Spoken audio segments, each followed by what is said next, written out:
Elections Gilgit Baltistan میں کبھی بھی فیئر اینڈ فری نہیں ہوئے ہیں، کیونکہ جب بھی یہاں پہ الیکشنز ہوئے ہیں تو یہاں پہ فیڈرل گورنمنٹ کی انفلوئنس اور اسٹیبلشمنٹ کی انفلوئنس بہت زیادہ رہی ہے۔ فیڈرل کی جو ریسورسز کو یوٹیلائز کر کے الیکشنز کو ایک اپنے طرف لے جانے کی کوشش کی جا رہی ہے۔ اسی سلسلے میں بہت سارے اعلانات بھی ہو رہے ہیں۔ گورنمنٹ تو پی ٹی آئی کی سینٹر میں 2.5 سال ہو گئے ہیں، لیکن اب جب الیکشنز آئے ہیں تو ان کو یہاں پہ وزٹس بھی یاد آئے ہیں۔ وفاق میں جو گورنمنٹ ہوتی ہے وہ ہمیشہ یہاں انفلوئنس کرتی ہے۔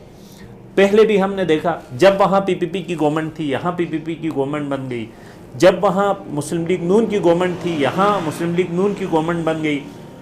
اب میجورٹی لوگوں کا یہ خیال ہے کہ پاکستان تحریک انصاف کی وفاق میں حکومت ہے، اس لیے یہاں گورنمنٹ بنائے گی۔ میں سمجھتا ہوں اس تاثر کو ختم کرنے کا وقت آیا ہے۔ یہاں فری اینڈ فیئر الیکشنز ہونے چاہیے۔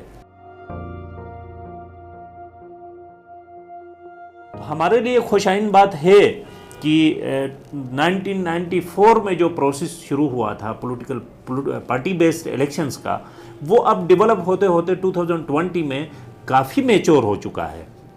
ہمارے جو کینڈیڈیٹس تھے ماضی میں، وہ ایک دوسروں کی ذات پہ کیچڑ اچھال کر اپنا الیکشن کی بنیاد اس کو سمجھتے تھے، مگر آج ہم نے دیکھا پولیٹیکل ڈیبیٹس میں ہماری یوتھ ان سے جب پوچھتی ہے کہ آپ پروگرام کیا رکھتے ہیں، تو ان کا جو کمپین کا جو طریقہ ہے وہ بدل چکا ہے، خیالات بدل چکے ہیں، میچورٹی آنا شروع ہو چکے ہیں۔ یہی ڈیموکریٹک جو سوسائٹیز ہوتی ہیں ان کی خوبصورتی یہ ہوتی ہے کہ وقت کے ساتھ ان میں تبدیلی آتی ہے۔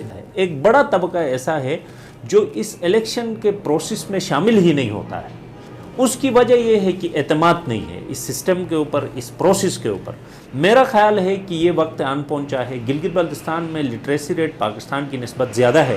ہمارے کچھ ضلع ایسے ہیں جہاں پہ 99% فیمیل لٹریسی ریٹ ہے۔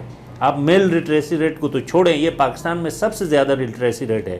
ایسے وقت میں یہاں کی یوتھ بہت گہری نظر رکھتی ہے اپنے ریپریزنٹیٹیوز کے اوپر، پولیٹیکل پارٹیز کے اوپر۔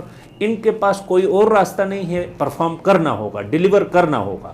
ہم یہ ایکسپیکٹ کرتے ہیں کہ جو بھی پارٹی ابھی یہاں پہ گورنمنٹ بنائے گی وہ اپنی پرفارمنس کی بنیاد پہ مستقبل میں یہاں سے ووٹ لے سکتی ہے، ادروائز نہیں لے سکتی۔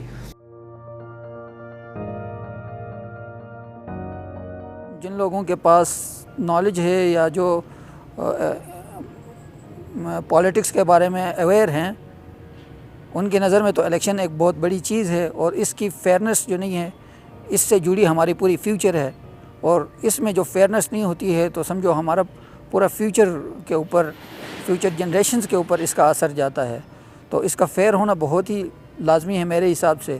تو ہماری جو اسمبلی ہے اس کے پاس لیجسلیشن کے اتنے پاورز ماضی میں نہیں تھے، اب زیادہ پاورز ہیں۔ تو ہم سمجھتے ہیں کہ ہماری جو ریپریزنٹیٹیو فورم ہے، اسمبلی ہے، وہ زیادہ کرامت ثابت ہوگی آنے والے وقتوں میں۔